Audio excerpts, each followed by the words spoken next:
Cristiano Ronaldo তার একটি পোস্টের মাধ্যমে জানিয়েছিল, দি চ্যাপ্টার ইজ এন্ড।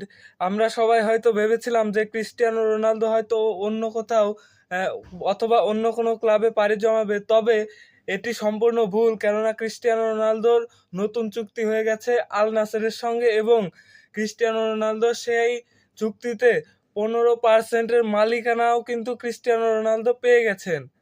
তো এইবার থেকে যে প্লেয়ারই সাইনিং হবে, আহ, সেইখানে সম্পূর্ণরূপে একটি হাত থাকবে ক্রিস্টিয়ানো রোনালদোর। তো আমরা কি এখন নতুন একটা আল নাসের দেখতে পাবো?